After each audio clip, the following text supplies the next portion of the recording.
Vasudeva Vasudeva Vasudeva.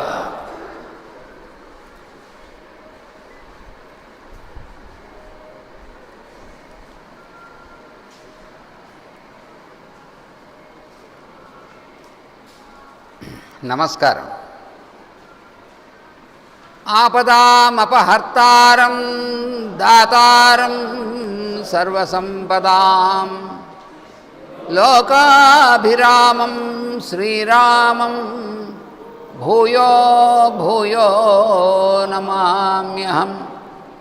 హనుమానంజనా soon వాయుపుత్రో మహాబలః రామేష్టః ఫల్గుణసఖः పింగాక్షో అమితవిక్రమः ఉదధిక్రమణశ్చైవ సీతాశోకవినాశకः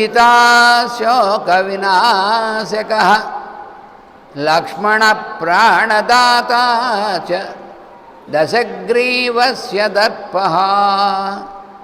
ద్వాదశైతాని నామాని కపీంద్రస్య మహాత్మనః స్వాపకాలే పఠేన్నిత్యం యాత్రాకాలే విశేషతః.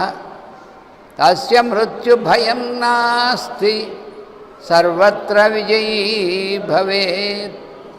తస్య మృత్యుభయం నాస్తి సర్వత్ర విజయీ భవేత్. తస్య మృత్యుభయం నాస్తి సర్వత్ర విజయీ భవేత్. శ్రీరాఘవం దశరథాత్మజమప్రమేయం సీతాపతిం రఘుకులాన్వయరత్నదీపం ఆజానుబాహుమరవిందదళాయతాక్షం రామం నిశాచర వినాశకరం నమామి. రామాయ రామభద్రాయ రామచంద్రాయ వేధసే రఘునాథాయ నాథాయ సీతాయా పతయే నమః. నమోస్తు రామాయ సలక్ష్మణాయ దేవ్యై చ తస్యై జనకాత్మజాయై. నమోస్తు రుద్రేంద్రయమానిలేభ్యో నమోస్తు చంద్రార్కమరుద్గణేభ్యః. తదున్నసం పాండురదంతమవ్రణం శుచిస్మితం పద్మపలాశలోచనం ద్రక్ష్యేతదార్యావదనం కదాన్వహం ప్రసన్నతారాధిపతుల్యదర్శనం. కూజంతం రామ రామేతి మధురం మధురాక్షరం ఆరుహ్య కవితాశాఖాం వందే వాల్మీకికోకిలం. సర్వవేదార్థతత్వజ్ఞం వేదార్థప్రతిపాదకం పురాణసారసర్వజ్ఞం కృష్ణం వందే జగద్గురుం. ఓం అస్మద్గురుభ్యో నమః.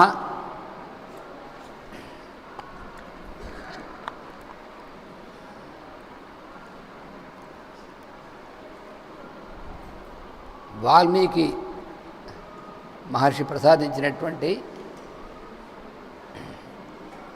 రామాయణ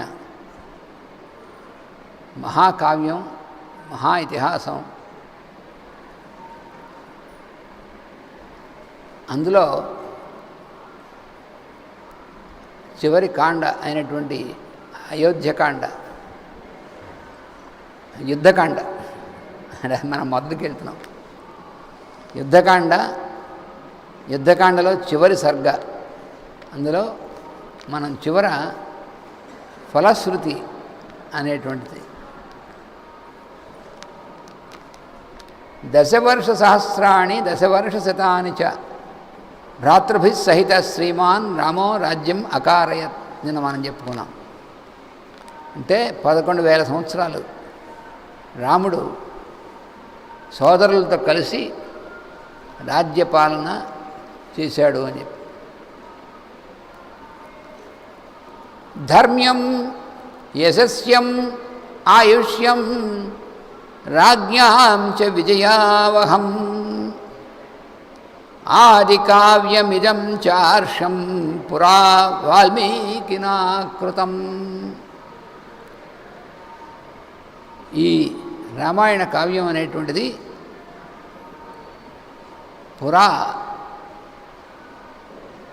అంటే పూర్వమే వాల్మీకినా కృతం, వాల్మీకి మహర్షి చేత రచింపబడింది అని ఎవరు రాస్తున్నారు? వాల్మీకి మహర్షి రాస్తున్నాడు. ఆయనే కదా రాసింది. ఆయన చెప్తున్నాడు రామాయణం అనేటువంటిది ఆది కావ్యం. ఇది ఒక కావ్యం అనేటువంటి పద్ధతిలో వచ్చినటువంటి దాంట్లో మొదటిది ఆది కావ్యం. ఏమంత ధైర్యంగా చెప్తున్నాడు ఆయన అంటే, ఆ చరితం ఎవరిది? సాక్షాత్తు పరమాత్మ అయినటువంటి శ్రీమన్నారాయణుడు లక్ష్మీదేవి యొక్క అవతారం అయినటువంటి శ్రీరామచంద్రుడు సీతాదేవి వారి యొక్క చరితం. అందుకని అంత ధీమాగా ధైర్యంగా చెప్తున్నాడు ఆయన. ఆది కావ్యం అని మొట్టమొదటి చెప్పాడని. అంటే దీని తర్వాత మిగతా కావ్యాలు నాటకాలు ఇవన్నీ కూడా తర్వాత ప్రపంచ సాహిత్యంలో వచ్చినటువంటివి. అదేమిటండి, వాల్మీకి మహర్షి ఇది రాయకముందు కావ్య నాటకాదులు ప్రపంచంలో లేవంటారు. ఎంత ధీమా అంటే ఉంటే చూపించండి. అది అసలు హిస్టరీ అనేటువంటిది, ఈ సనాతనమైనటువంటి చరిత్ర అనేటువంటిది ఇది ఎంత ముందు నుంచి ఉందండి ఇప్పుడు ఉన్నటువంటి హిస్టరీ?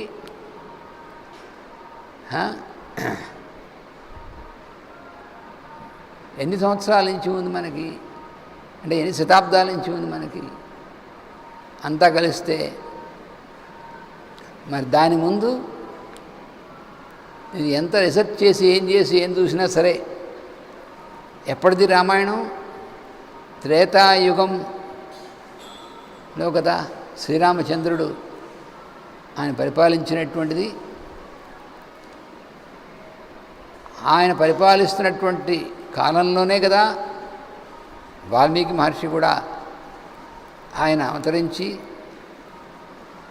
దర్శించి ఉన్నది ఉన్నట్టుగా ఇతిహాస అంటే ఇతిహాసం అంటే అది అర్థం. అది రికార్డ్ అనేటువంటిది, హిస్టారికల్ రికార్డ్ అనేటువంటిది. దాన్ని ఒక కావ్య రూపంలో వచ్చింది. అంటే ఇప్పుడు మనం కలియుగంలో ఉన్నాం. సుమారుగా 5300 సంవత్సరాలు కదా గడిచింది. దాని ముందు ద్వాపరయుగం 8,64,000 సంవత్సరాలు ద్వాపరయుగం ప్లస్ 5,000 8,69,000. కొంచెం దానికంటే ముందు అంటే సుమారుగా 8,70,000 సంవత్సరాల కిందట కదా మరి శ్రీరామచంద్రుడు పరిపాలించినటువంటిది. అప్పుడు రచింపబడినటువంటిది. మరి ఆది కావ్యం కాకేమవుతుంది అసలు? అది కాదనడానికి ఎవరికి దమ్ముంది? అంతకుముందు ఉంటే చూపించండి, ప్రూవ్ చేయండి. ఏం మొహమాట లేదు. అందుకని ఆది కావ్యం అని చెప్పాడు. ఏమిటంటే చెప్పాడు, ఉంది అది సత్యం కాబట్టి చెప్పాడు ఆయన.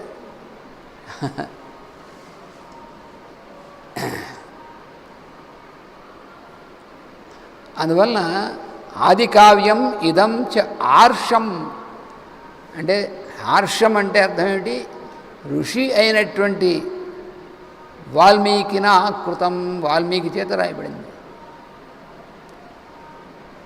అంటే థర్డ్ పర్సన్ అలా ఏమిటి? తానేగా వాల్మీకి నేనే రాశాను అంటే నేనే రాశాను అనొచ్చు, కానీ అది ఆయన ద్వారా వచ్చినటువంటిది. ఎందుకని వాల్మీకి నా కృతం అని అందుకన్నాడు ఆయన. వాల్మీకి ద్వారా రచింపబడినటువంటిది తన ద్వారా. అది ఋషులైనటువంటి వాళ్ళు మనకి చెప్పేటువంటి విధానం.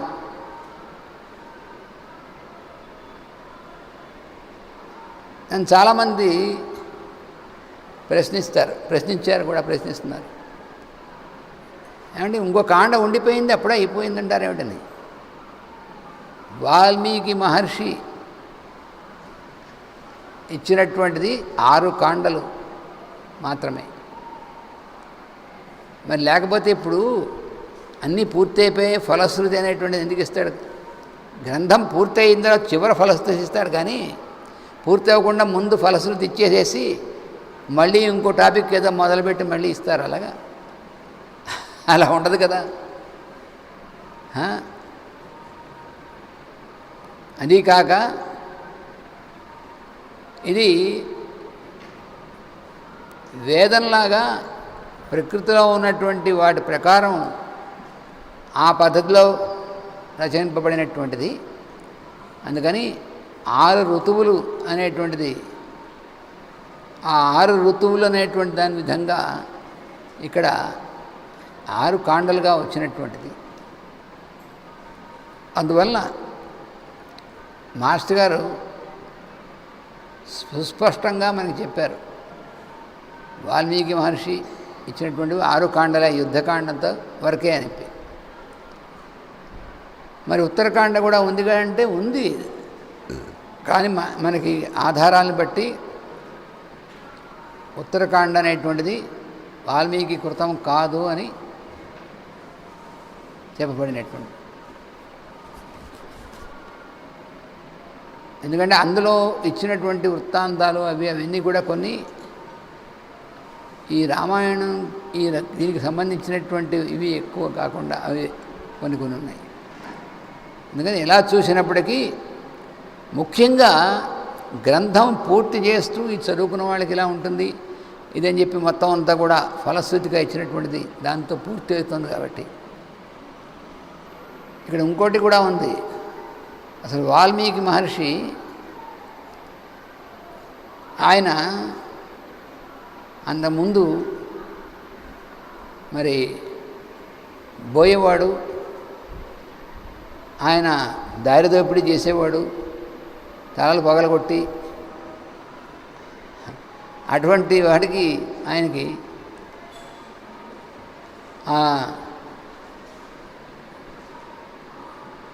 దేవర్షి వచ్చి రామనామం ఆయనకి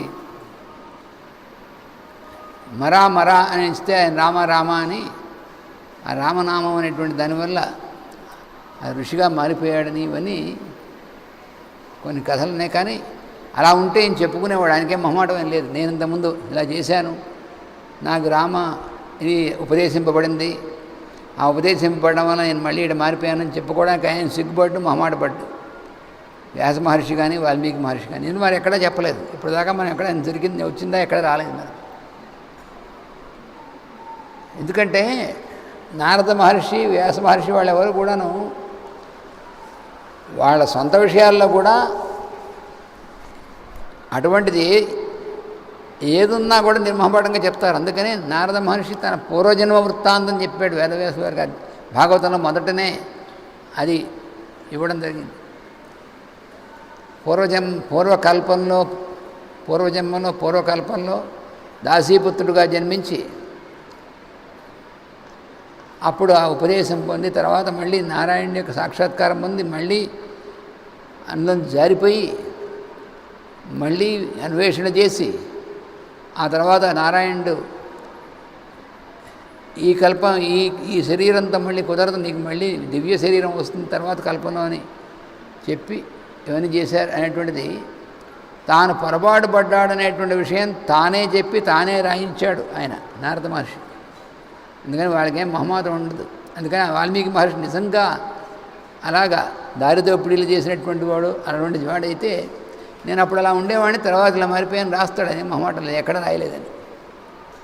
కాబట్టి నిరాధారమైనటువంటివన్నీ కొన్ని ఎక్కడో ప్రచారంలో వచ్చాయి. నేను మనం చెప్పుకున్నాం కదా, వాయుపుత్రుడు అయినటువంటి హనుమంతుడు ఆ సీతమ్మవారు వచ్చినటువంటి ఆహారాన్ని అంతటి పీకు అందులో ఉన్నటువంటివన్నీ కూడా పారేశాడని. ఎక్కడుంది అలాగా? ఎక్కడా లేదు. ఇలాంటివి రామాయణంలో, వాల్మీకి రాసినటువంటి రామాయణంలో లేనటువంటివన్నీ ప్రచారంలోకి ఎలాగో వచ్చాయి అంతే. అందుకని మనకి ఇదే అత్యంత ప్రామాణికమైనటువంటిది కాబట్టి మనం ఆ విధంగా చేసుకున్నాం. అందుకని ఇందులో చెప్తున్నాడు ఆయన, వాల్మీకి మహర్షి యొక్క అవతరించినటువంటి విధానం కూడా మన మాస్టర్ గారు వివరించారు. వాల్మీకి అనేటువంటి పేరు ఎందుకు వచ్చిందంటే ఆయన పుట్టలుగా ఉండి పుట్టల నుంచి బయటకు వచ్చాడని. పుట్టల నుంచి పుట్టాడు. పుట్టలు అంటే అర్థం ఏంటంటే ఇక్కడ ఏదో అలా ఆయన వల్మీకము అనేటువంటిది ఒక వర్షా మేఘంలో ఉన్నటువంటి దాని యొక్క అంశలో వచ్చాడని చెప్పి మాస్టర్ గారు చెప్పారు. అంటే అసలు శ్రీరామచంద్రుడే నీలమేఘశ్యాముడు, సీతామ్మవారు భూజాత. ఈ కథ అంతా కూడా ఎప్పుడూ నిరంతరం జరిగేటువంటిది.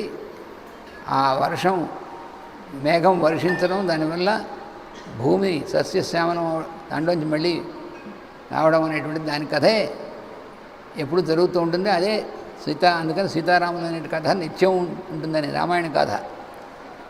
ఆ గాథను రచించినటువంటి వాల్మీకి మహర్షి కూడా ఆయన అలా వల్మీకములు అనేటువంటి దాన్ని పుట్టమబ్బు అంటారు వాల్మీకం అంటే. అందుకని ఆ అంశలో వచ్చినటువంటి వాడు అని చెప్పారు. అటువంటి వాడు ఆయన రాస్తున్నటువంటిది ఏమిటంటే ఈ ధర్మ్యం, యశస్యం, ఆయుష్యం, ఈ రామాయణం అనేటువంటిది ఎవరు అధ్యయనం చేసుకున్నా సరే ఇందులో ధర్మం అనేటువంటిది దాన్ని మనకి ధర్మం అంటే ఏమిటో స్వరూపం మనకి తెలియజేసినటువంటిది ఆది కావ్యము. ఆయుష్యం, ఆయుష్ అనేటువంటిది కూడా మనకి వృద్ధి చేసేటువంటిది, పరిపాలకులకు విజయం కలిగించేటువంటిది. ఎప్పుడంటే వాళ్ళు కూడా ఈ విధంగా పరిపాలిస్తే. యస్ శృణోతి సదా లోకే నరః పాపాత్ ప్రముచ్యతే. లోకమునందు నరః మానవుడైనటువంటి వాడు యహ శృణోతి, దీన్ని విన్నా సరే, పాపాత్ ప్రముచ్యతే అంటే పాప దృష్టి లేకుండా, పాప దృష్టి, పాప బుద్ధి అనేటువంటి దాని నుంచి విమోచనం చెందుతాడు. అంతేగాని పాపాలు చేసేసి అవన్నీ చేసే పాపాలని క్యాన్సిల్డ్ అని అర్థం కాదు. పాపం చేద్దామనేటువంటి బుద్ధి మారుతుంది, అది జరిగేటువంటిది. పుత్రకామాశ్చ పుత్రాన్వై ధనకామో ధనాని చ. సంతానం లేనటువంటి వారు, ఇది అధ్యయనం చేసుకున్నటువంటి వాళ్ళకి సంతానం కలుగుతుంది.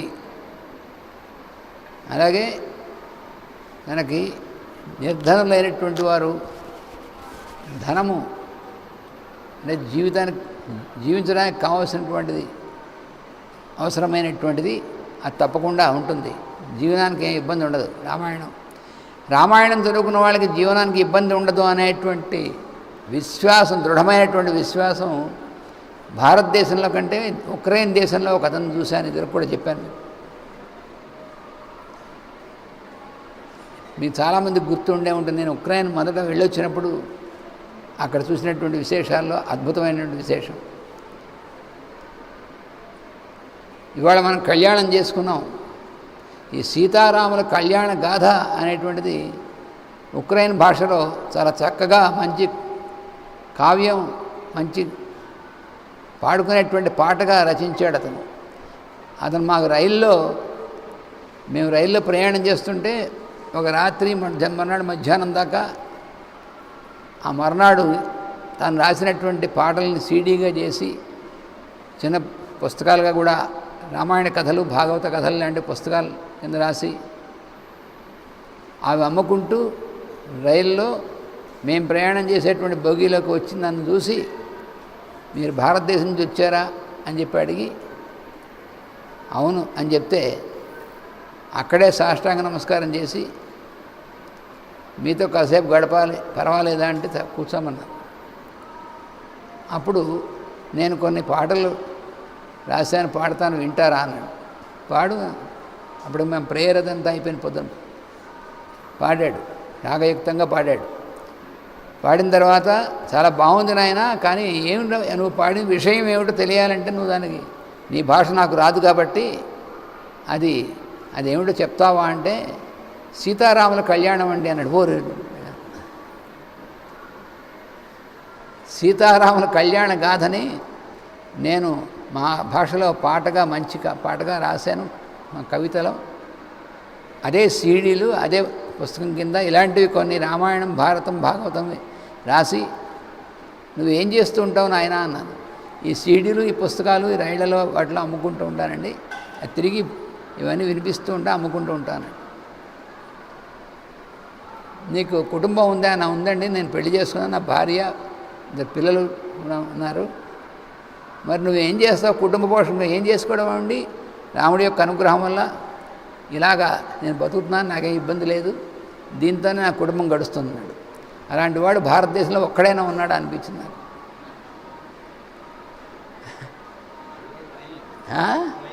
ట్రైన్లో మా చిన్నప్పుడు ఈ పంచతంత్రం కథలు ఇవి ఇలా అమ్ముతూ కొంతమంది మన రైళ్ళలో ఉండేవాళ్ళు, రైల్లో వచ్చి అమ్ముతూ ఉండేవాళ్ళు. అప్పుడప్పుడు కొనుక్కోవడం చేసే చిన్నప్పుడు. ఇప్పుడు ఎవరు అలాంటిది లేదు. అలాంటిది ఉక్రెయిన్ దేశంలో ఏమిటి రామాయణ గాథను పాటగా రాసి దాన్ని సీడీలు, పుస్తకాలు చేస్తే నేను అడిగాను, నాయన నీకు ఎవరైనా కొంటారా? ఎవరైనా చాలామంది కొంటున్నారు కాబట్టి నేను అవన్నీ చేసుకోగలుగుతున్నానండి, నా జీవితం గడుస్తున్న, నా భార్య పిల్లల్ని పోషించుకుంటున్నాను దీంతోనే అన్నాడు. మహానుభావుడు, నీకే నేను దండం పెట్టాలనుకున్నాను. ఇంతలోకి వాడు పిల్లవాడు ఇంకో బొగ్గిలో ఉన్నాడు, వాడు కూడా ఈ పుస్తకాలు తీసుకెళ్ళి వాడిని పిలుచుకొచ్చాడు. భారతదేశం నుంచి గురువుగారు వచ్చారు రారా అని. వాడు వచ్చి నమస్కారం చేశాడు. మీ పిల్లవాడి పేరేమిటి నాయనా అన్నాను. రమేష్ అన్నాడు. ఓయ్ రమేషా? వాళ్ళు భారతీయులు కాదు, ఉక్రెయిన్ వాళ్ళే. వాళ్ళు ఉక్రెయిన్ దేశం వాళ్ళు. మీరు భారతీయమైనటువంటి పేరు మీరు ఇలా మీ దేశంలో ఉంటూ పెట్టుకుంటే మీ వాళ్ళు మరి మీ ప్రభుత్వం లేదా మీ వాళ్ళు ఒప్పుకుంటారంటే వాళ్ళు ఒప్పుకునేది ఏమిటంటే నా ఇష్టమైన పేరుని పెట్టుకున్నా అన్నాడు. ఆ దమ్ము భారతదేశంలో ఉన్న వాళ్ళకి ఇప్పుడు ఉందా?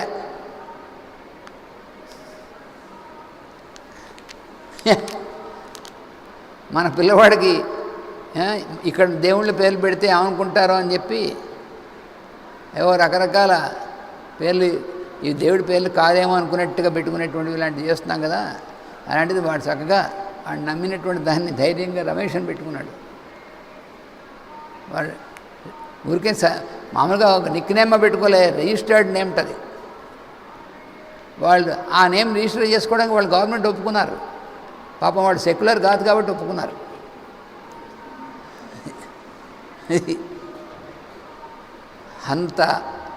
అంత వ్యాపించి ఉంది రాముడి యొక్క ఇదంటే ప్రపంచం అంతాను.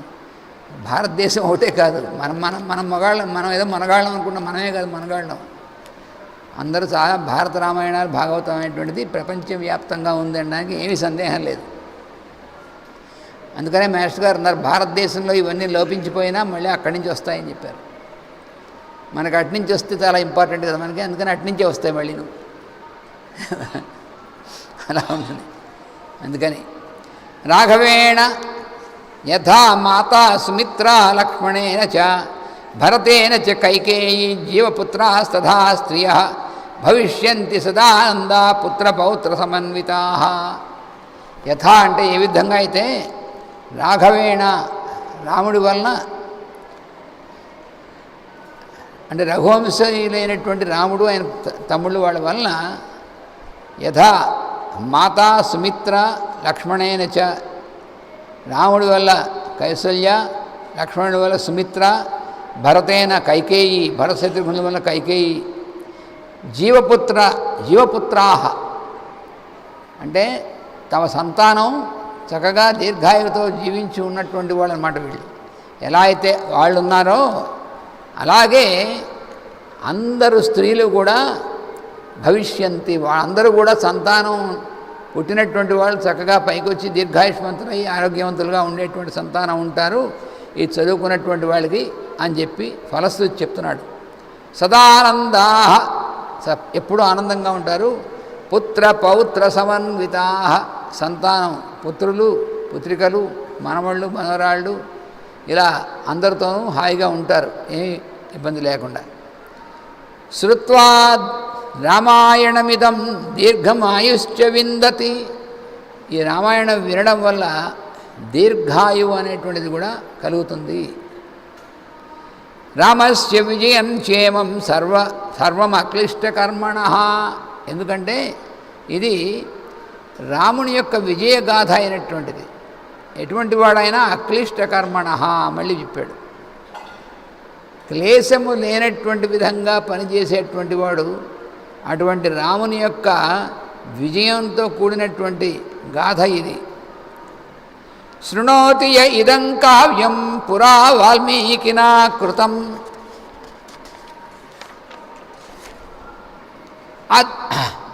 శ్రద్ధధానో జితక్రోధో దుర్గాణ్య అధితరత్యసౌ. ఎవరైతే పురా ఇంతకుముందు వాల్మీకినా కృతం, వాల్మీకి చేత రచింపబడినటువంటి ఈ కావ్యాన్ని యహ శృణోతి, ఎవడు వింటాడో, అంటే తాను చదువుకున్నా తాను విన్నా ఎవరైతే తాను వింటాడో విన్నటువంటి వాడు ఏమవుతాడంటే శ్రద్ధధాన, అటువంటి వాడు చక్కటి శ్రద్ధ కలిగినటువంటి వాడు అవుతాడన్నాడు. అంటే శ్రద్ధ కలిగి, అంతకుముందు శ్రద్ధ అనేటువంటి లేకపోయినప్పటికీ కూడా ఇది వినడం వల్ల శ్రద్ధ అనేటువంటిది వచ్చి ఆ శ్రద్ధ అనేటువంటి దాంతో ఉంటాడు. జితక్రోధ, క్రోధం అనేటువంటి దాన్ని జయించినటువంటి వాడు అవుతాడు.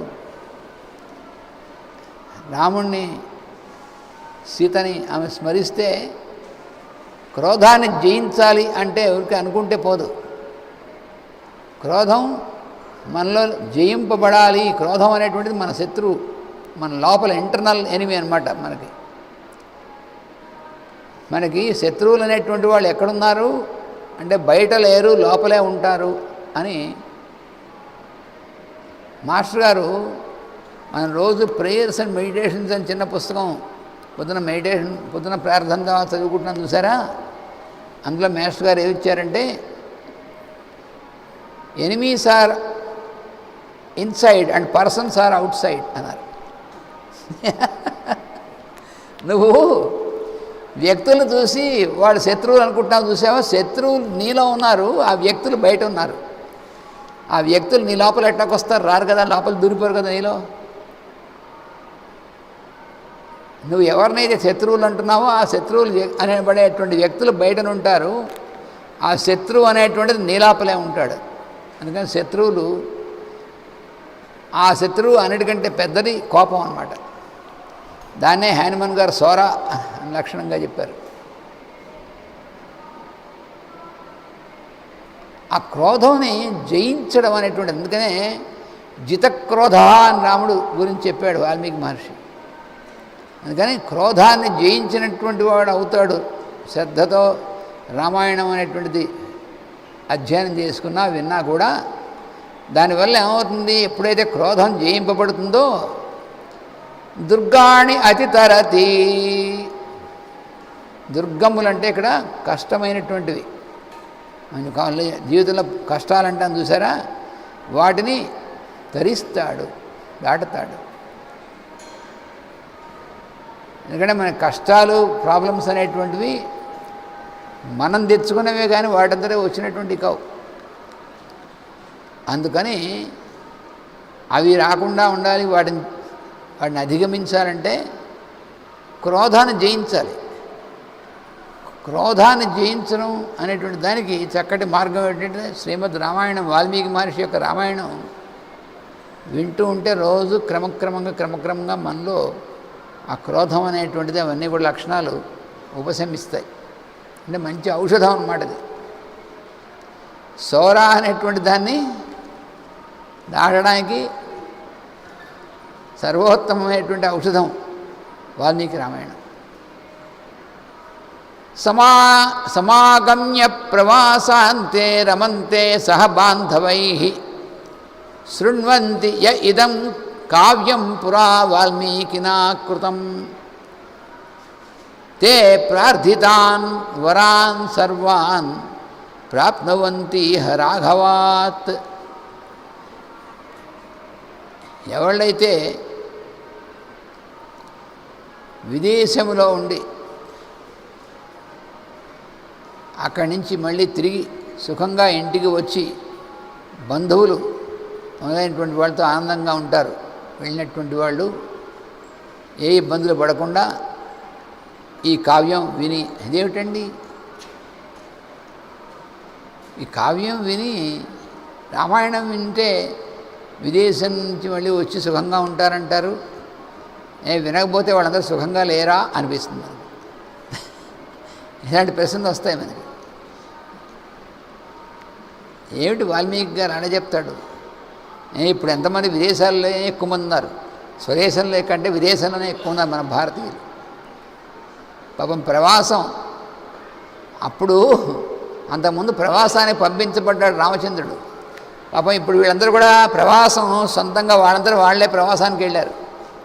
అదే వనవాసానికి కాదు, విదేశానికి వెళ్ళినటువంటి వాళ్ళు. అందుకని ఏమంటున్నాడంటే అలా వెళ్ళిన వాళ్ళు వెళ్ళాక తెలుస్తుంది సంగతి ఏంటో. వాళ్ళు తల్లిదండ్రులు ఇక్కడ నుండి వాళ్ళు అక్కడ ఉన్నటువంటి వాళ్ళు ఇలా అన్నారుగా మరి అంతమందిను. పోనీ మీరు అక్కడికి వెళ్ళారు, చాలా ఆనందంగా ఉన్నారా? ఓ వీఆర్ వెరీ కంఫర్టబుల్ దేర్ అంటూ ఉంటారు. విదేశాల్లో చాలా కంఫర్టబుల్గా ఉన్నారు. తథాస్తు. పాపం వాళ్ళకి ఎక్కడ కంఫర్టబుల్గా ఉంటే అక్కడ ఉండడం మంచిది పాపం. కానీ ఏమిటా కంఫర్ట్? వాళ్ళ జీవన విధానం చూస్తే తెలుస్తుంది. అందుకని ఇక్కడ ఏమంటున్నాడంటే ఏది నిజమైనటువంటి సుఖమో అది పొందుతారు వాళ్ళు. వచ్చి చక్కగా బంధుజనులు సుహృద్జనులైనటువంటి వాళ్ళ యొక్క సాంగత్యంలో ఉంటారు. అలాగే ప్రార్థితాన్ వరాన్ సర్వాన్ ప్రాప్నువంతి రాఘవాత్. ఇది వినడం వల్ల, ఈ శ్రవణం చేయడం వల్ల రాముని యొక్క అనుగ్రహంతో సర్వాన్ వరాన్ ప్రాప్నువంతి, చాలా వరాలు పొందుతాటండోయ్. అంటే రాముడు మనకి చాలా వరాలు ఇస్తాడు. వరం అంటే అర్థం ఏంటి? శ్రేష్టమైనటువంటిది అర్థం. అంటే ఏమిటి? ఏది మనకు మంచిదో అవన్నీ కూడా మనకు వస్తాయని అర్థం. అంతేగాని మన కోరికలు అన్నీ కూడా, మన కోరికలు అంతుండవుగా. అందుకని మన కోరికలన్నీ తీర్చేందుకోసం కాదు, మనకి ఏది శ్రేయస్కరమో అదంతా మనకు వస్తుంది. శ్రవణేన సురా సర్వే ప్రియంతే సంప్రశృణ్వతాం వినాయకాశ్చ శామ్యంతి గృహే తిష్టంతి యస్య వై.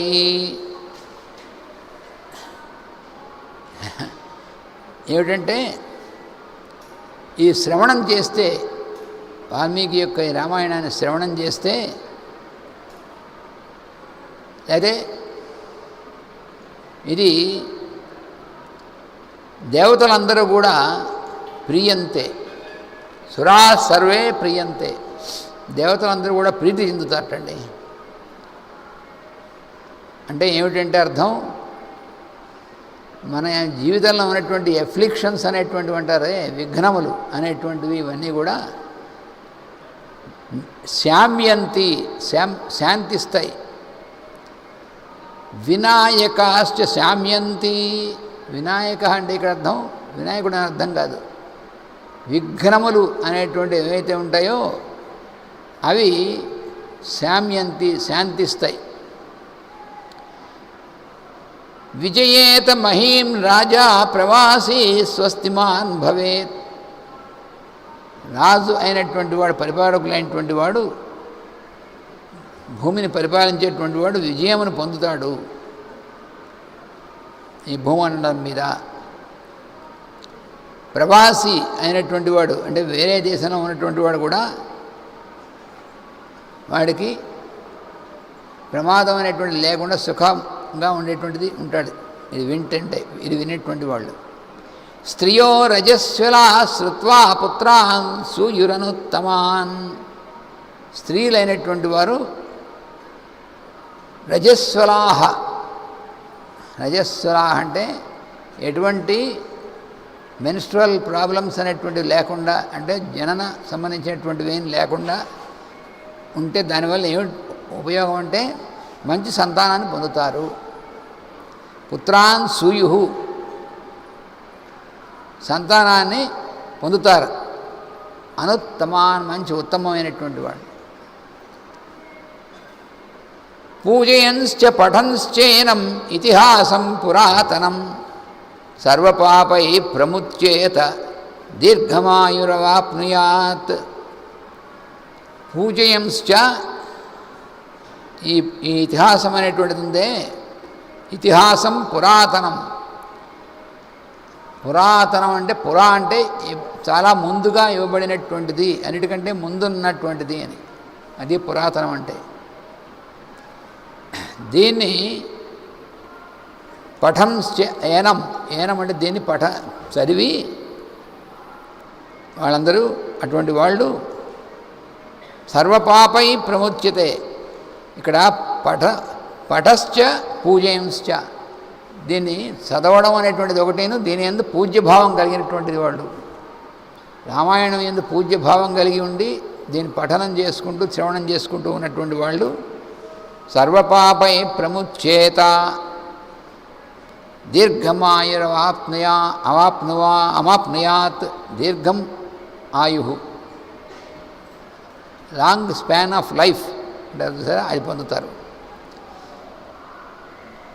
రామాయణం ఇదం కృత్స్నం శృణ్వతః పఠతః సదా ప్రీయతే సతతం రామః సహి విష్ణుః సనాతనః. ఇదం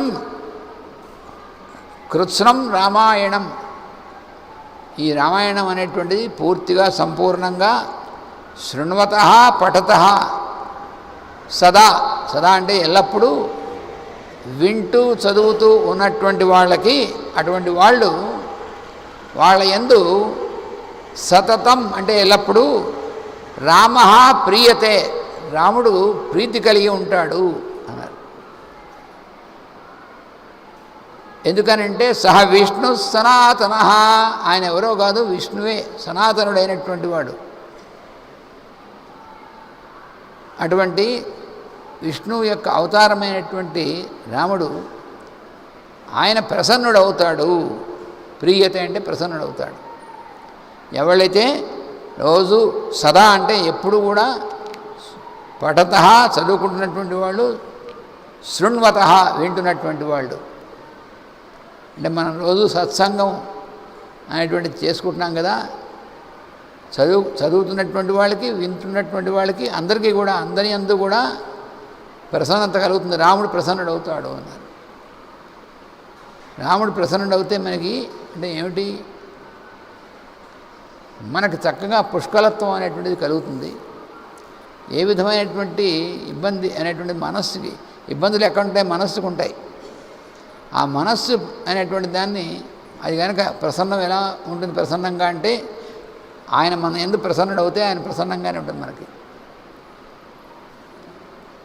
అందుకని ఆయన మనందు ప్రసన్నుడు అవ్వాలంటే ఆయన యొక్క చరిత్రను మనం రోజు మననం చేసుకుంటూ ఉండాలి. అటువంటిది రామాయణం అని చెప్తున్నాడు అనమాట.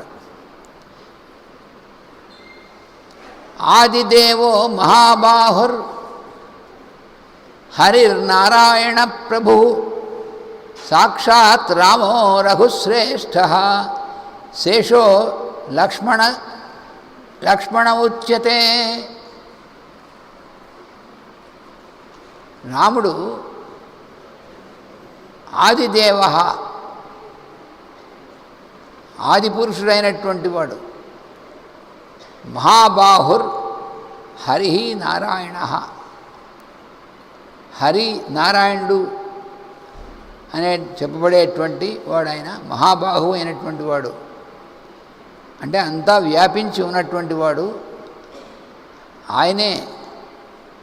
సాక్షాత్ రామ, అంటే సాక్షాత్తు ఆదిదేవుడైనటువంటి వాడే రాముడు, రఘుశ్రేష్ఠుడైనటువంటి రాముడుగా వచ్చినటువంటి వాడు.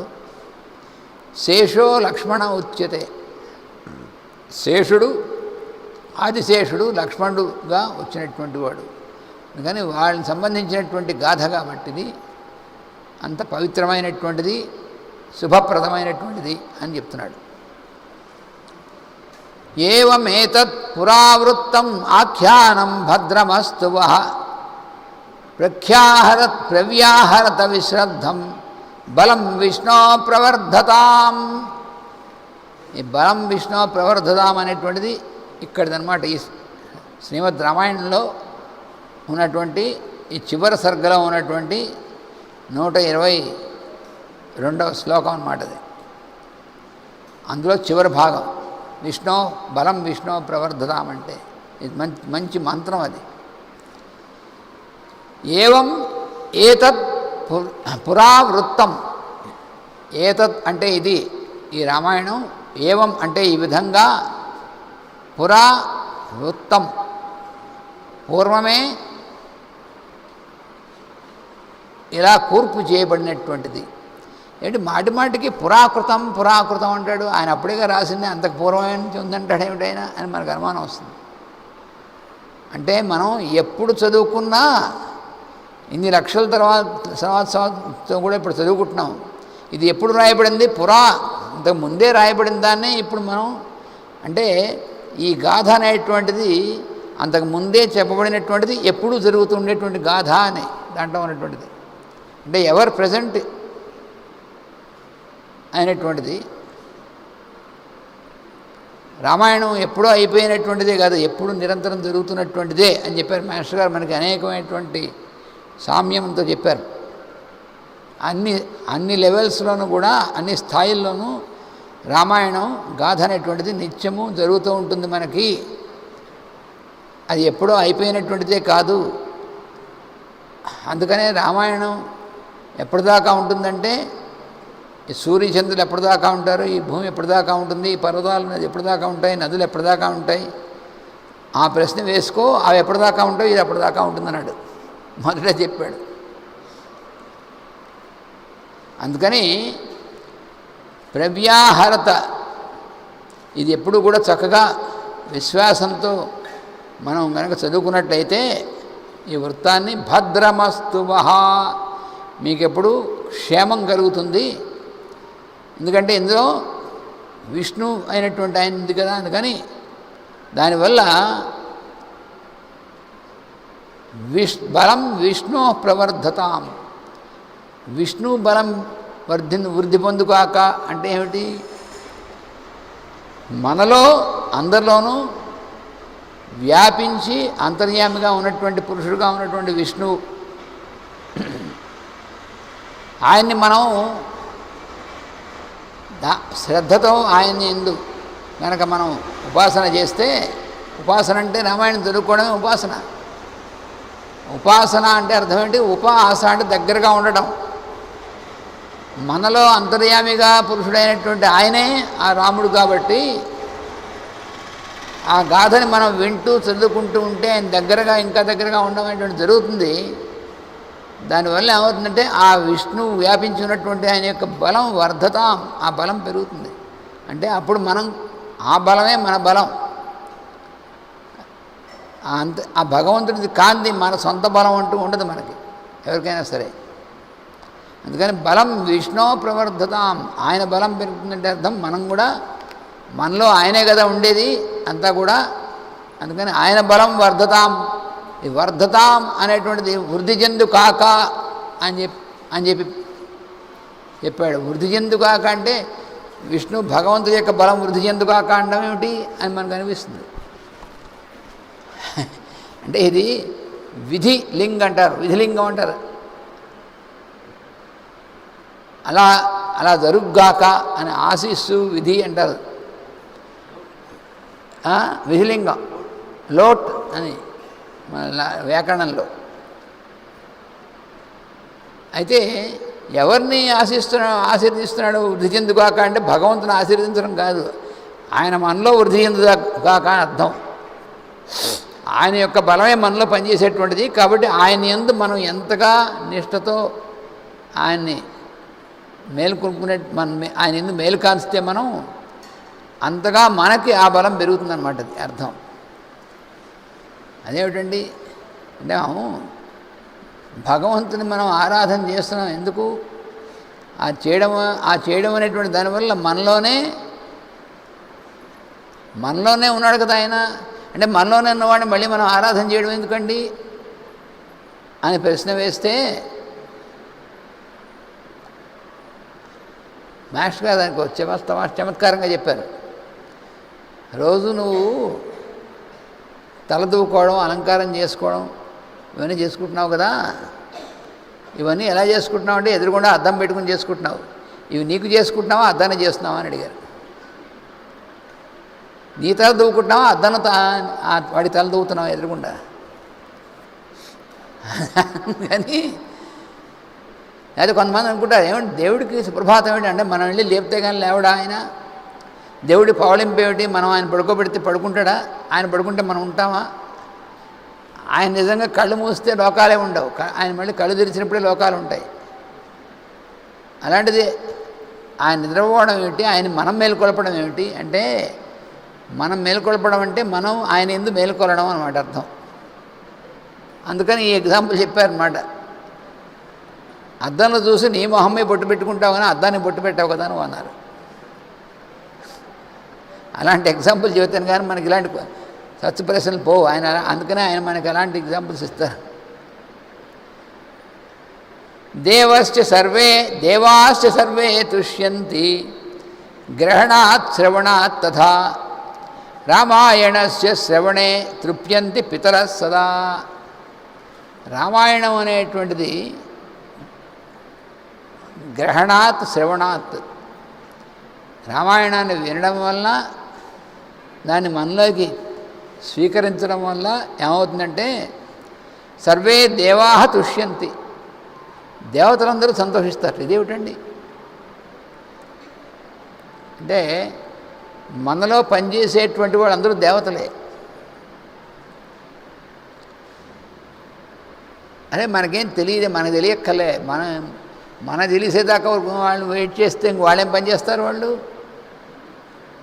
నాతో పదేగా నాలో కూడా దేవతలే పనిచేస్తారు. అందులోనూ నీలానే కాదు, అందులోనూ పనిచేసేవాళ్ళు వాళ్ళే. అదే నువ్వు పెద్ద మనగాడివని కాదు, వాళ్ళు పనిచేస్తేనే మనం ఉన్నాము. అదే మన ఫ్యాకల్టీస్ అన్నీ మన సొంతమా? వాడు చాలా బలవంతుడు. బలం బలవతామహం విభూతి యోగంలో చెప్పాడు భగవద్గీతలో. బలవంతుడైనటువంటి వాళ్ళ బలాన్ని నేనన్నాడు.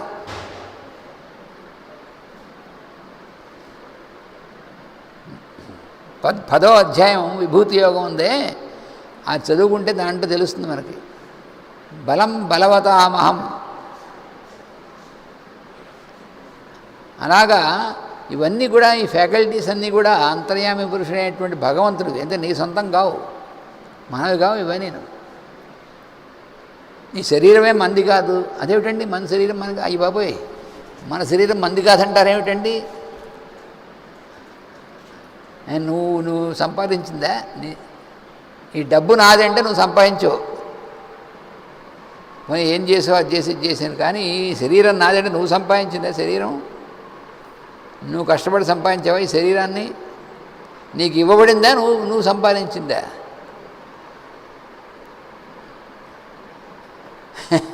అందుకని నీదేం కాదు, నీ ఇష్టం కాదు, నీకు ఇవ్వబడింది. అందుకని అంతా కూడా దేవతలందరూ పనిచేస్తుంటే మనలో, కాబట్టి ఆ దేవతలందరూ ప్రీతి చెందుతారు ఎప్పుడు మన రామాయణం అనేటువంటిది, వాల్మీకి మహర్షి ఇచ్చినటువంటి రామాయణాన్ని విన్నా చదువుకున్నా దాన్ని మనం స్వీకరించినా దానివల్ల ఏమవుతుందంటే లోపల ఉన్నటువంటి దేవతలు సంతోషిస్తారు అంటున్నాడు. అంటే అర్థం ఏమిటి? వాళ్ళు ఎలా అయితే నిష్కామమైనటువంటి విధంగా ఈ సృష్టిలో పనిచేస్తున్నారో మనకు కూడా అటువంటి సద్గుణాలు మనలో ఏర్పడితే వాళ్ళలాగే వాళ్ళతో మనం చక్కగా సహకరిస్తూ జీవిస్తాం. మనం కూడా వాళ్ళలాగే నిష్కామమైనటువంటి విధంగా పనిచేసేటువంటి సద్బుద్ధి కలిగి అలా చేస్తాం. మనల్ని మార్పు మనలో వస్తుంది ఈ రామాయణం చదువుకోవడం వల్ల. రామాయణస్య శ్రవణే తృప్యంతి పితరః సదా. పితరః అంటే పితరులైనటువంటి వాళ్ళు కూడా వాళ్ళు తృప్యంతి తృప్తి చెందుతారు అన్నాడు. పితృదేవతలు అనేటువంటి వాళ్ళు తృప్తి చెందుతారు అన్నాడు. మనకి పితృదేవతల పితృకర్మ చేస్తూ తృప్యత తృప్యత తృప్యత అని తృప్తి పొందరుగాక తృప్తి పొందరుగాక అంటారు అని చెప్తారు. ఎందుకు వాళ్ళు తృప్తి పొందడం అంటే వాళ్ళు తృప్తి పొందితే ఏమవుతుందంటే మనకి వంశం నిలబడ్డం అనేటువంటిది జరుగుతుంది. అందుకు పితృదేవతలు అనేటువంటి వాళ్ళని ఆరాధించడం అనేటువంటి. అంటే పితృదేవతలు అంటే కేవలం మనం శరీరం వదిలేసి వెళ్ళిపోయినటువంటి వాళ్ళు అని మాత్రమే కాదు, మన తండ్రులు తాతలు వాళ్ళు మాత్రమే కాదు. అసలు ఈ సంతానం అనేటువంటిది ఇవన్నీ వీటన్నిటినీ కూడా నిర్వర్తించేటువంటి దేవతల యొక్క గణం, ఆ దేవతా గణాన్ని పితృదేవతలు అంటారు.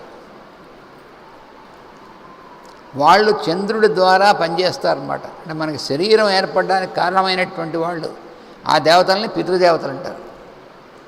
వాళ్ళు కూడా తృప్తి చెందుతారు. భక్త్యా రామస్య ఏ చ ఇమాం సంహితాం ఋషిణా కృతాం ఏ లిఖంతీహ చ నరాస్తేషాం వాసస్త్రివిష్టపే. ఎవరైతే భక్తితో ఇమాం రామస్య సంహితాం ఋషిణా కృతాం, రాముని యొక్క ఈ గాథ అనేటువంటిది ఉందే సంహిత ఎవరి చేత చేయబడింది? ఋషిణా కృతాం, ఋషి అయినటువంటి ఆయన చేత. దీన్ని ఏ లిఖంతి ఎవరైతే రాస్తారో అంటే రామకోటి నామం రాయడం అనేటువంటిది ఎవరైతే చేస్తారో, ఇది ఇప్పటి నుంచి కాదు అప్పటి నుంచి ఉంది.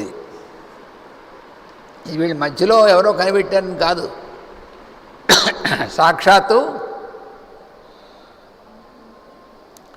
వాల్మీకి మహర్షి చెప్తున్నాడు. రామనామం అలాగే రామ కథని ఎవరైతే రాస్తారో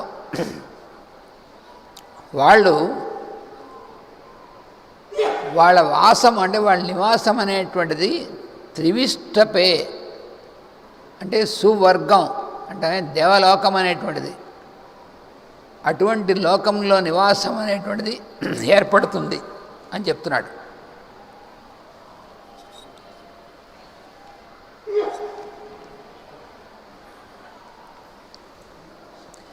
కుటుంబ వృద్ధిం ధనధాన్య వృద్ధిం స్త్రియస్య ముఖ్యా సుఖముత్తమం చ శ్రుత్వా శుభం కావ్యమిదం మహార్థం ప్రాప్నోతి సర్వాః భువి చ అర్థసిద్ధిం. ఈ కావ్యం నిత్యము చదువుకోవడం వల్ల కుటుంబ వృద్ధి,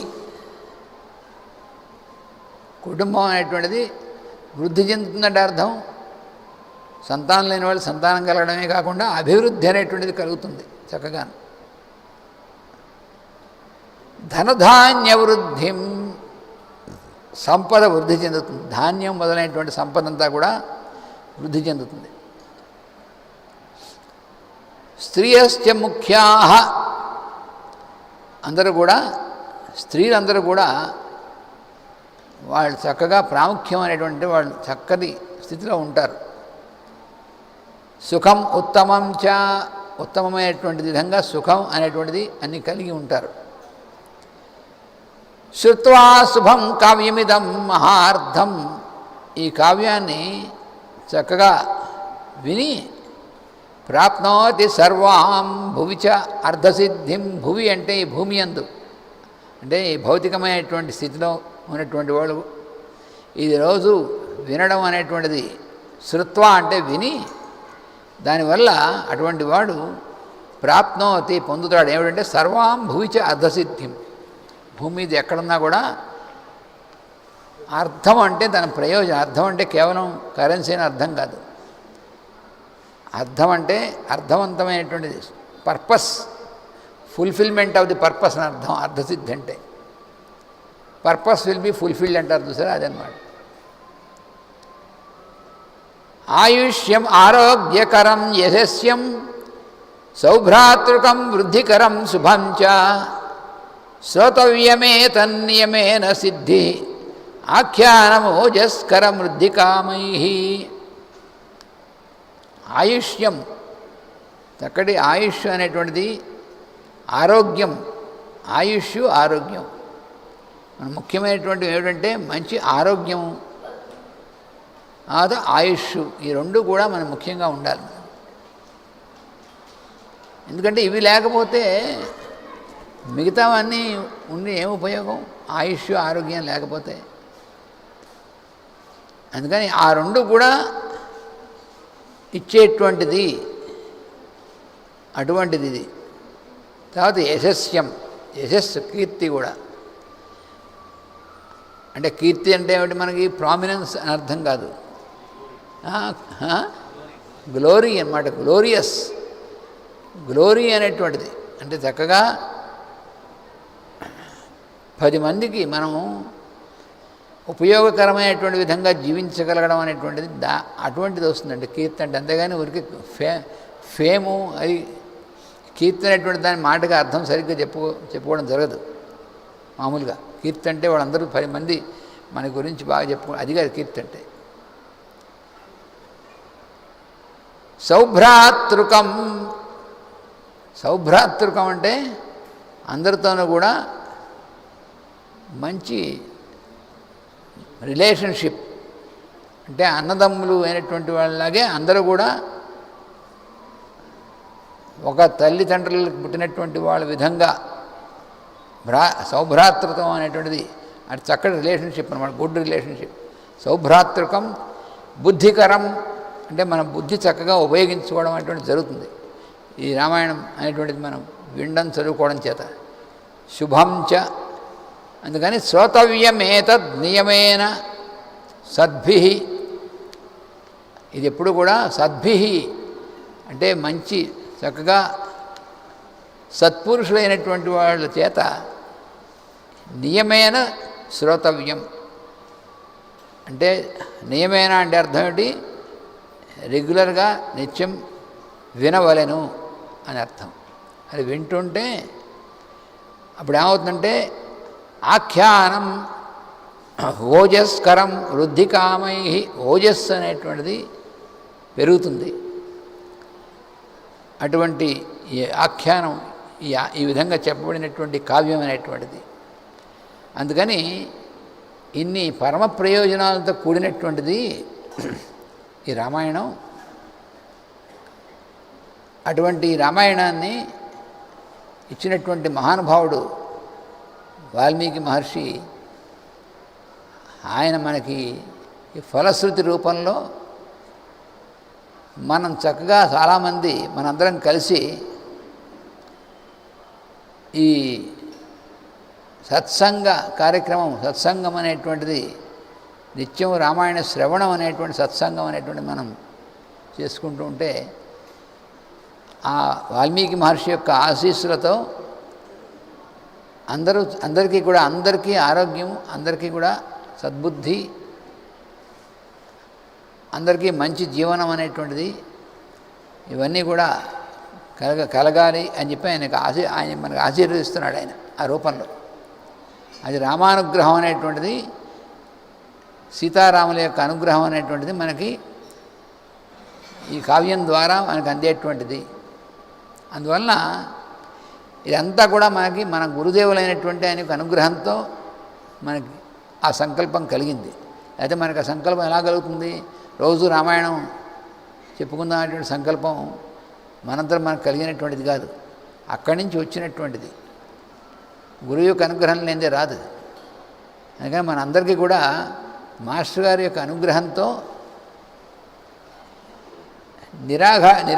నిరంతరాయంగా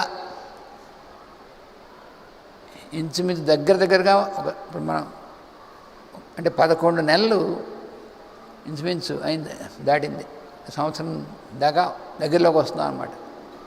అలా రోజు మనం సత్సంగం అనేటువంటిది ఈ శ్రీమద్ రామాయణాన్ని చేసుకోగలిగామంటే సీతారాముల యొక్క అనుగ్రహం, అది మన గురువు యొక్క అనుగ్రహంగా మనకి వచ్చినటువంటిది.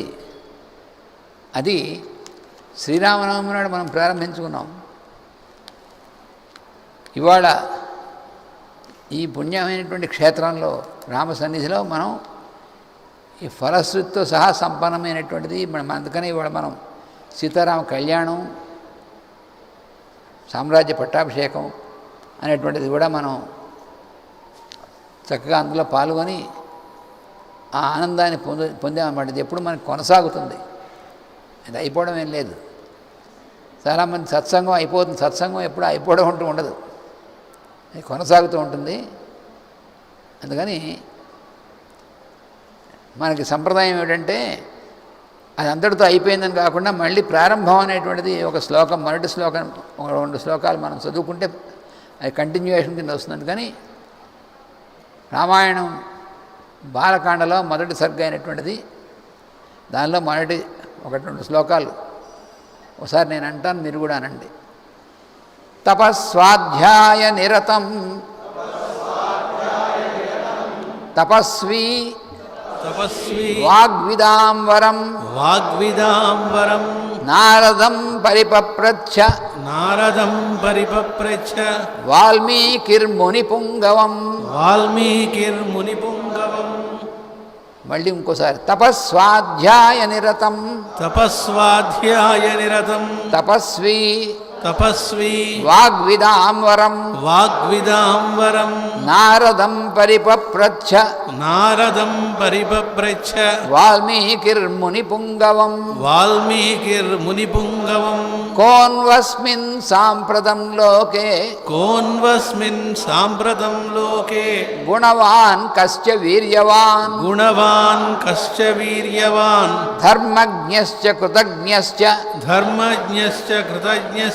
సత్యవాక్యో దృఢవ్రతః. అంటే మనం ఏం చేసాం, మళ్ళీ రామాయణం ప్రారంభం చేసుకున్నాం. 16 గుణాలు కూడా 16 గుణాల వరకు 16 గుణాల వరకు 16 గుణాలు చెప్పాడనమాట. అయితే ఒకసారి ఇవి కూడా చారిత్రేణ చ కో యుక్తః సర్వభూతేషు కోహితః విద్వాన్ కః కః సమర్థశ్చ కశ్చైక ప్రియదర్శనః ఆత్మవాన్ కో జితక్రోధో ద్యుతిమాన్ కో అనసూయకః కస్య బిభ్యతి దేవాశ్చ జాతరోషస్య సంయుగే ఏతదిచ్ఛామ్యహం శ్రోతుం వరం కౌతూహలం హి మే మహర్షే త్వం సమర్థోసి జ్ఞాతుమేవం విధం నరం. ఈ విధంగా 16 లక్షణాలు, 16 గుణాలు ఏవైతే ఉన్నాయో వాటన్నిటినీ కూడా వాల్మీకి మహర్షి నారద మహర్షిని అడిగినటువంటిది దాంతో ప్రారంభమవుతుంది. అందుకని మళ్ళీ మనం ప్రారంభించుకున్నాం. అందుకని రోజు మనం చెప్పుకున్నటువంటి రామాయణాన్ని వినేటువంటి ఏర్పాటు చేయబడింది అని రోజు మనం చెప్పుకుంటున్నాం. అది కూడా యూట్యూబ్లోనే మళ్ళీ చూడవచ్చు. తర్వాత మన రేడియో ఈకేలో కూడా రోజు మళ్ళీ వినొచ్చు, శ్రవణం చేయొచ్చు. తర్వాత వాల్మీకి రామాయణం అందరూ కూడా తెప్పించుకుని మీరు చదువుకోవచ్చు. చాలా సులువుగా అర్థమయ్యేటువంటిది, అందమైనటువంటి భాష. అందుకని ఆ రామాయణాన్ని నిత్యము కూడా మీరందరూ శ్రవణం, మననం ఇవన్నీ చేదురుగాక అని చెప్పి చేసుకుందాం. మీ ఇద్దరంటే మీరు చేయడమే కాదు, మనందరం కలిసి చేసుకుంటాం. మనందరం సత్సంగం అనేటువంటిది కొనసాగుతుంది. అయితే ఇప్పుడు మనకి మన విదేశం అంటే మన విదేశం అనకూడదు, కానీ మన సోదరులు, పాశ్చాత్య సోదరులు, వాళ్ళు ప్రతి సంవత్సరం ఇక్కడికి వచ్చి చక్కగా మనతో పాటు ఇందులో పాల్గొని తర్వాత మళ్ళీ ఒక 3 వారాలు మన దగ్గర ఉండి అన్నీ నేర్చుకుని వెళ్ళినటువంటిది చేస్తున్నారు. కానీ ఈసారి కరోనా ప్రభావం చేత వాళ్ళు రాలేకపోయారు. అందువలన వాళ్ళు పోనీ మేము భౌతికంగా రాలేకపోయినా మాకు మీరు ఎలాగో ఆన్లైన్ అనేటువంటి దాంట్లో మీరు అని చేస్తున్నారు కాబట్టి మీరు ఆ క్లాసులు అలాగే చెప్పండి, అక్కడి నుంచే మేము ఆ క్లాసులు అటెండ్ అవుతాం అని చెప్పి వాళ్ళు చాలా ఆర్తితో అడిగారు. దానివల్ల వాళ్లకు తప్పకుండా అది కూడా ఈ సంవత్సరం గ్యాప్ రాకుండా, ఎలా అయితే మనకి కరోనా అమ్మో గురు పూజలు ఎలా అనేటువంటిది అంటే ఏం గ్యాప్ రాకుండా గురు పూజలు మనం ఎలా జరుగుతున్నాయో, అలాగే వాళ్ళకు కూడా క్లాసెస్ అనేటువంటివి ఏమీ గ్యాప్ రాకుండా ఆ క్లాసెస్ కండక్ట్ చేయడం అనేటువంటి జరుగుతుంది. అందుకని క్లాసెస్ ఎలాగో ఆన్లైన్లో కంటిన్యూ అవుతాయి, అవి కూడా యూట్యూబ్లో రికార్డ్ అయి ఉంటాయి. అందుకని ఆ క్లాసెస్ అవి కూడా మీరు ఎలా అయితే ఈ సత్సంగం మన రామాయణం నిత్యం అటెండ్ అవుతున్నారో, రేపు 17వ తారీఖు నుంచి వాళ్ళ క్లాసులు ప్రారంభమవుతాయి. ఆ క్లాసులు ప్రారంభమైనప్పుడు ఆ క్లాసులు కూడా మనకి నెట్లో ఇవ్వబడతాయి, అవి కూడా వినొచ్చు. రోజు వాళ్ళకి చెప్పేటువంటి క్లాసులు అవి కూడా వినొచ్చు, శిక్షణ తరగతులు. అది రోజు సాయంకాలం ప్రార్థన ఎలాగో ఉంటుంది. అందుకని ఎలాగో ఆ క్లాసెస్ మనకి స్ట్రీమింగ్ చేస్తున్నటువంటి మన పిల్లలు సాయంకాలం ప్రేయరు, ఆ ప్రేయర్ తర్వాత మళ్ళీ సాయంకాలం కాసేపు మన ఈ సత్సంగం కూడా చేసుకోవడమైనటువంటిది జరుగుతుంది. అయితే ఏం చెప్పుకుంటాం అనేటువంటి ఆ ప్రారంభంలో తెలుస్తుంది మనకి. ఎందుకంటే ముందు నుంచి మనం ఏం ఊహించాం. అప్పుడు మాస్టర్ గారు ఏం ప్రసాదం, ఎందుకంటే రామాయణం కూడా ఆ రోజునే శ్రీరామనవమి నాడు ఆ రోజున అప్పటికప్పుడు అనుకుని ప్రారంభమైనటువంటిది. అందుకని నేనేం ఊహాగానాలు చేయట్లేదు, ఏం ప్రారంభిద్దాం మనం ప్రారంభించేటువంటిది కానీ ప్రారంభం అవుతుంది. అందుకని 17వ తారీఖు ఆ రోజు ఆ క్లాసులు ప్రారంభమవుతాయి. ఆ రోజు సాయంత్రం మళ్ళీ ప్రార్థన అనంతరం మళ్ళీ సత్సంగం కూడా ప్రారంభమవుతుంది. వాసుదేవ వాసుదేవ వాసుదేవ వాసుదేవ వాసుదేవ